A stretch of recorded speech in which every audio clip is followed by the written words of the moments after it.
I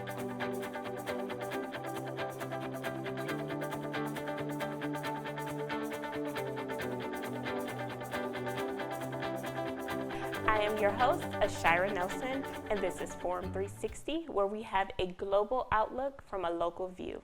Studies show that women are more successful investors than men, yet more women are afraid to invest. Even those who do invest tend to wait until they're older to get started. My guest today is Carina Diamond. Carina is a certified financial planner, also known as a CFP, and recently named one of Forbes' top women wealth advisors. She's going to help us better understand investing and what we need to do to get started. Hello, thanks for joining us today. Hello, nice to be here. Yes, so happy to be here and actually in person. I know. I have done the last couple interviews through Zoom, so I am so happy to see a shining face. so tell me about yourself and your background. Sure, yeah, thank you. So I have been in the wealth management business for several decades, and currently I have two professional roles. So I am the Chief Experience Officer for Dakota Wealth Management, and I'm also the Chief Investment Officer for Decore Wealth, which is an Apple Growth Partners company. Awesome, awesome. So how did you get in this industry? So I started out of college as an investment analyst. So I was analyzing stocks and making recommendations to portfolio managers. And a little bit later, I decided to get my CFP, my Certified Financial Planning license, and I've never stopped. Awesome. I always get confused at the difference from a CFP and a CFA. So a Certified Financial Planner and a Certified Financial Advisor. Can you help me to better understand the different titles? Sure, it's a little confusing. It is, yeah. So CFP, Certified Financial Planner, is really someone who is very holistic and helping clients or people with investing. Okay. A CFA is a Chartered Financial Analyst, and that's more someone who's a little bit more behind the scenes, maybe like working for a mutual fund company or a bank, grinding through numbers, and they're very smart people. Both of them are, but that's a little more technical. Oh, okay. I always wondered that, so thank you for clearing that up. Just me as a certified financial, a CPA, even working with the different titles, I still get confused at the difference from the two. So thanks for clearing that up. So how is it like being a woman in this industry? It's been a really interesting journey. Okay. I've loved all of it, but it is still the case that there's only about 20% of advisors are female. Wow. And sadly, the numbers have not really changed in the last 20 years, despite lots of efforts. But it's great. I have a great book of clients, probably half women, half men. Okay. And I just think women bring a little bit of something different to the table. Absolutely. Do you feel like your women clients kind of relate to you more because you are a woman? I think in some cases, I mean, I have male clients that have said that one of the reasons they picked me was because I'm a woman. Yeah. I've had a few that said, hey, I want my wife to be comfortable because someday, this might be her money. Yeah. So, there's pluses and minuses to both. Okay. Do you see with your clients that they tend to bring their wife along, or is it like a joint process? It's such a great topic. Historically, I dealt more with the husbands. And then I would say maybe in the last 10 years or so, I started to notice that they would bring their wives along. Yes. And now when I meet, if it's a couple, I pretty much insist. Yeah. As I said, I promise I will engage both of you. Right. Do you see any challenges being a woman in this financial industry? I look at it more as an opportunity at this point, Okay. Because I think women are really good listeners and good at including everybody. So they're not just looking at the husband or just at the wife; they're looking at both people. But there's lots of great male advisors as well. Awesome. I like that. I like that a lot. We tend to focus on the challenges of things, but just being a minority in a financial industry, I look at it as my super cape. Like, it just makes me different, but it's like my cape. Like, right. I don't mind it. So I definitely can relate being a woman in this industry. What motivated you to kind of get on this career path? Did you have a parent or a mentor that kind of persuaded you? When I think back, I had an annoying little brother, Oh. and we've all had a sibling, right? But when I was growing up, I liked to kind of analyze him, and I wanted to be a child psychologist. And when I grew up and I got interested in finance, I was like, hey, the two go together, and now sometimes I think I have become a child psychologist Okay. with people and their money. That's funny. So switching gears just slightly, question, why should women invest? So if you look at statistics, around 80% of women will end up on their own, whether they're widowed or outlived everyone or just choosing to be single. And so because of that longevity and wanting to live a good life, it's just so important that women get in the game. Yes. Yeah. Okay. Do you think women can help achieve their financial, achieve financial equality and financial independence through investing? I think investing is part of it, and overall financial planning. Okay. So like I always say to people, I'd love to invest your money, but let's make sure that we've done these other things first, like established an emergency fund, and let's have you looked at your insurance or maybe your estate planning. And so sometimes I turn people away because they're not quite ready yet, and I don't want to take that risk. Yeah. But longer term, when people have done the different financial planning aspects, investing it's almost always a good time to do it. Okay, so let's talk about some of those things. So just to kind of dive into them a little more. So before women tend to invest, you like them to do what items? So it's really important, first of all, to get a handle on your spending and sort of like your personal balance sheet. Okay. So I always say, what do you owe and what do you own? Okay. And let's write it down. Yeah. So let's just put it in writing. I always say writing it down makes it real. Something about it. I mean, in our mind, we feel like we have a grasp on it. We understand. We think we know. But once you write it down, it just makes something real about it. Definitely, it's more real. It's more easy to set goals. And so where's our money now? Because a lot of people, maybe they worked somewhere. Oh, I have a 401k somewhere, or someone else was handling it that I trusted, but I don't really know where it is. So kind of getting a handle on that. And then also looking at, like, if someone's working, what employee benefits do they have? Because sometimes people are not taking advantage of them. I see that a lot. Okay. And then finally, that sort of protection aspect. So, like, especially if you have a family, do you have a will? Do you have powers of attorney? Things like that set up for children, guardianships. And in your documents, Yes. and then looking at insurance as well, life insurance, disability insurance. It's all kind of part of the package, not just investing.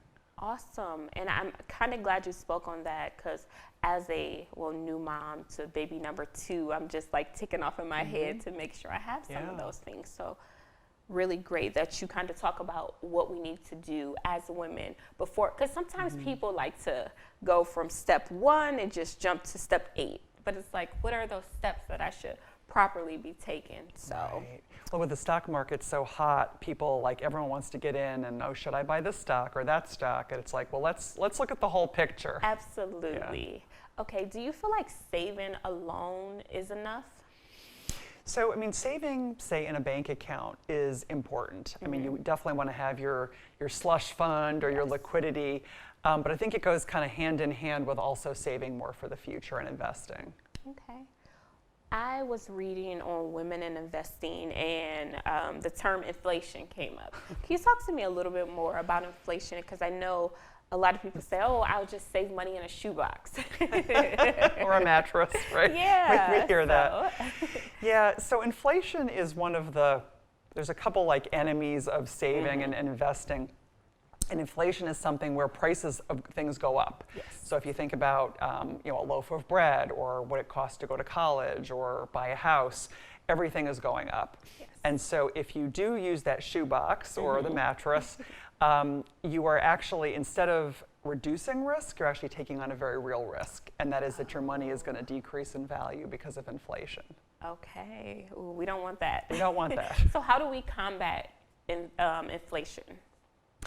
So I think it's sort of managing expectations, because I think it is important to have some money that's really like probably low risk and maybe low return, like a bank account, which I would prefer to the box of money. Okay.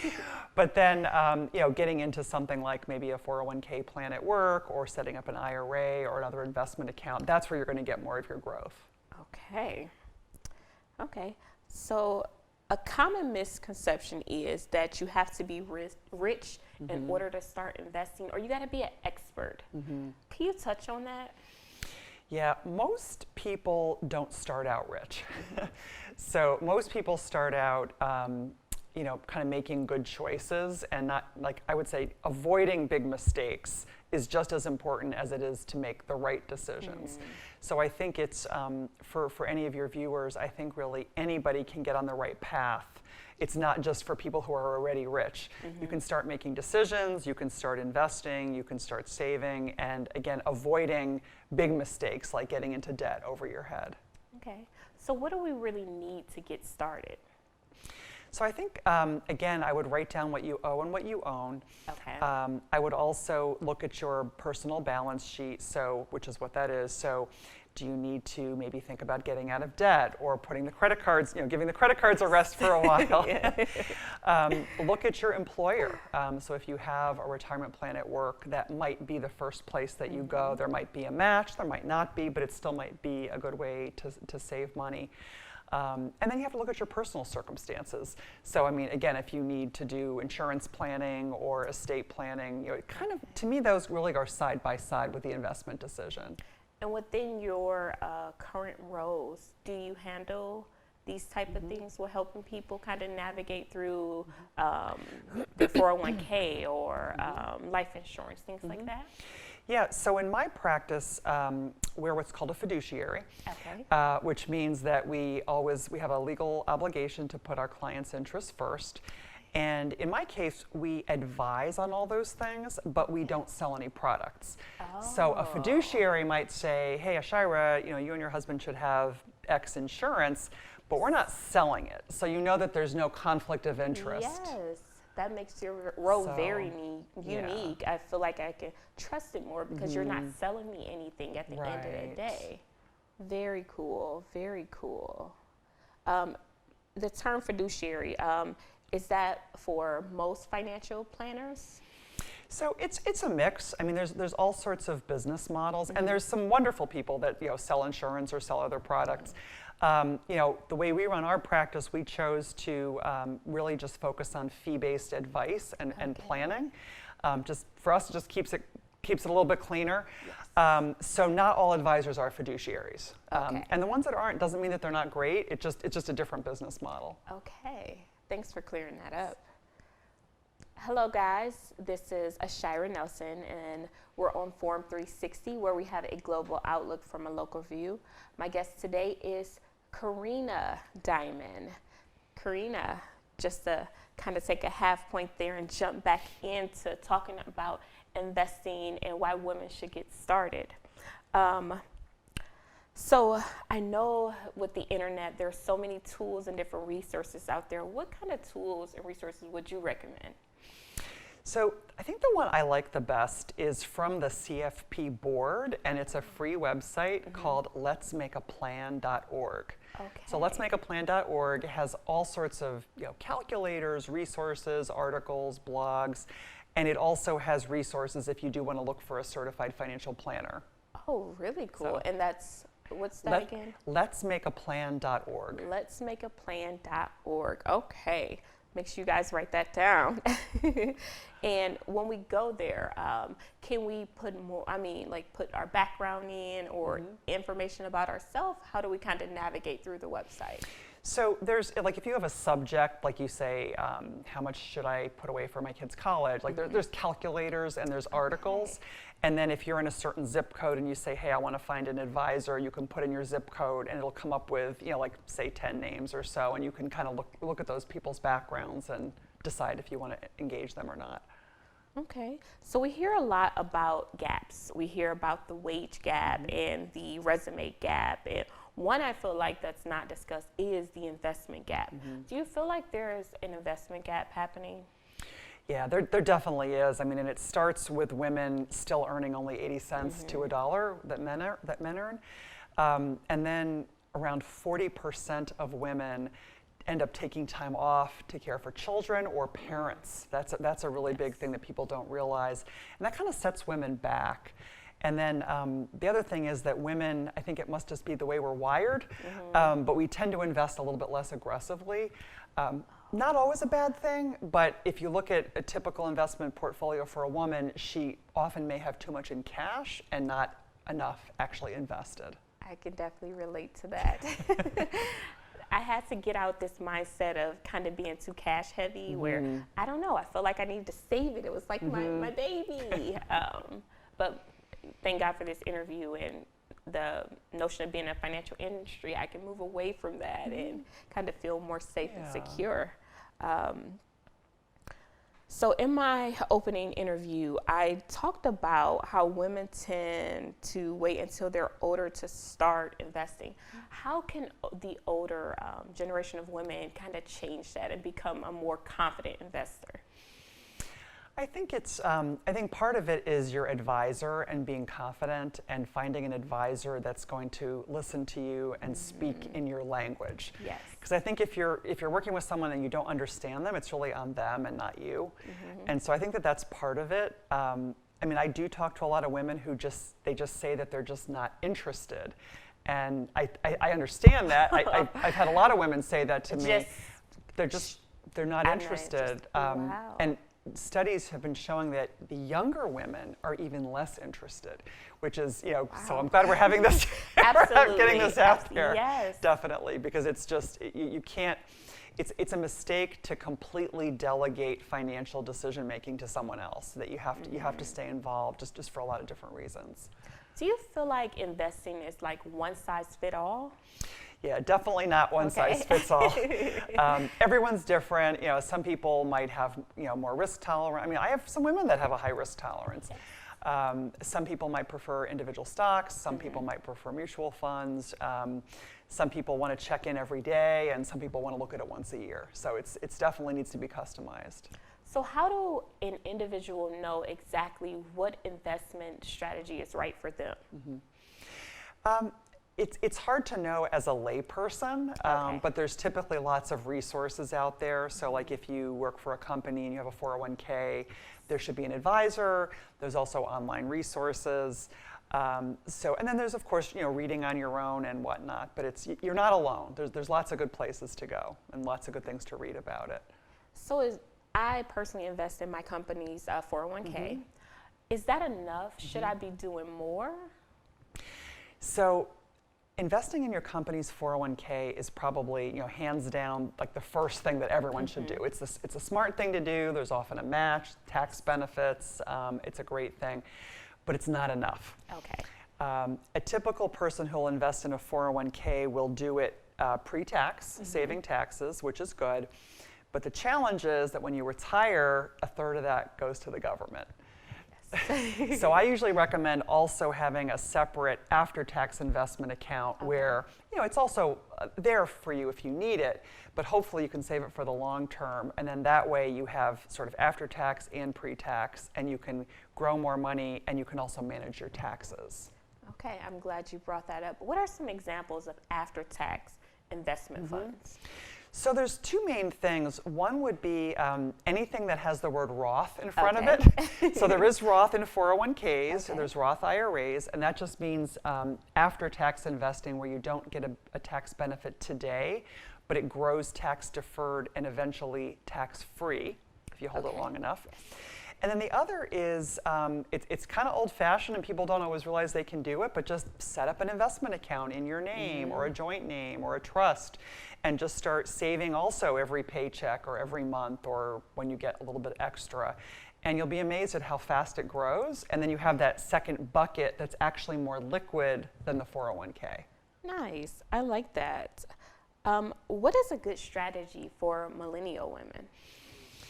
So for millennial women, I think there's so many pressures and there's so many things going on and maybe starting a family. I tend to focus on, first of all, the basics of getting into that 401k, getting into the savings habit. But I also focus on avoiding big mistakes. Because when I see older people, the roots to a lot of their mistakes happened when they were younger. Yes. And it almost always involves debt. So anytime I've seen anybody get into trouble, whether it was medical bills or just the mortgage is too big, I lost my job, or something, I've got a car I can't afford. So when you're young, making sure you're avoiding big mistakes, not getting in over your head, living, if you can live below your means, even when you're younger, you'll be setting yourself up for success. I like that. I was actually on my debt-free journey. I finished it up in 2020, so I definitely can understand. It wasn't an easy task, but once you make it like a priority, you kind of get in the groove on it. I almost missed the challenge of kind of paying off my debt. So I like that. So what about someone who's just a little older, let's just say 40? What advice would you give them? So I would say if you're in your 40s or even a little older, you may have kids, and you may have kids looking at colleges and things like that. And I'm very opinionated about this. Hey. But yes. But I'm one that I really encourage people to be a consumer when it comes to looking at college. And so some people say, well, my kids can go anywhere. They want to go fulfill their dreams. And I said, well, let's do that at a state school. Or let's go to a private school, but let's get some scholarships. Absolutely. Because they're going to still get a great education, but you don't want them to graduate with 6 figures of student loans. And you don't want to have student loans, because a lot of times the parents are co-signing. So I would say when someone gets into their 40s, that's the tough love stuff about setting limits, and we can help you with this, but not with this, and trying to avoid getting into that student loan debt. And how do you feel? I'm a very active personal finance reader, and I always hear the term or the saying is make sure you have your situation together kind of before you are dealing with your kids. How do you feel about that? I feel very strongly. Okay. I strongly agree. I always say it's like when you get on an airplane, if we can remember air travel, and they say put on your mask first, and that's before you help someone, because if you're gasping for air, you can't help someone else breathe. Yes, definitely. Can agree with that. So after you adequately plan for retirement, how do you move forward through investing? You have your 401k or your Roth together. What steps should you take next? Well, I think I would consider that after-tax account. Okay, Getting so that, like a brokerage account? Could be a brokerage account that may look like your 401k, but it is, again, it's liquid, it's after-tax, so when $1 comes out, it's closer to $1 versus like a 401k where $1 maybe is 70 cents when it comes out. Oh, okay. How important is diversification when we're talking investing? Well, I think diversification is, one of the very foundations of investing, because if you're a stock picker and you get it right, you can make a lot of money, but you can also lose everything. So diversifying between stocks and bonds, different kinds of stocks, different kinds of bonds, and then taking a look at things periodically and readjusting it is absolutely critical. Don't bet on just one or two things.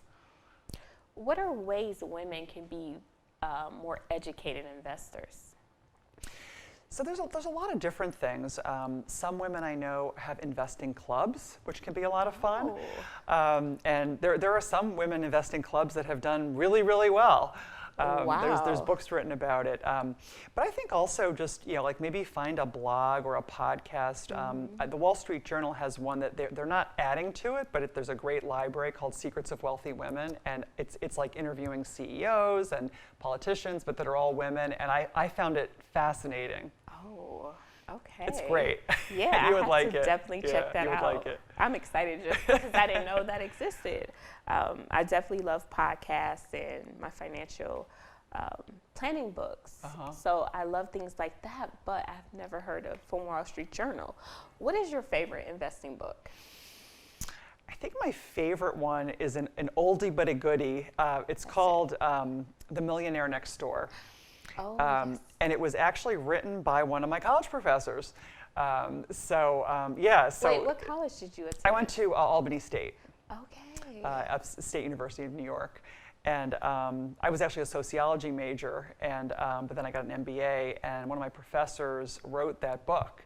Yeah, and it's a great book, and it just talks about how people, you know, like you asked me earlier about, do you have to be rich to make money? And it's how everyday people make little decisions every day and how they become very wealthy. Wow, I actually read that book and I love it. It's a great book. Yes, it's great for no matter your age. You can be just starting out on your financial planning journey, or you can be later into it and kind of want to get remotivated. I really like that one. It's a great book. That's a good one.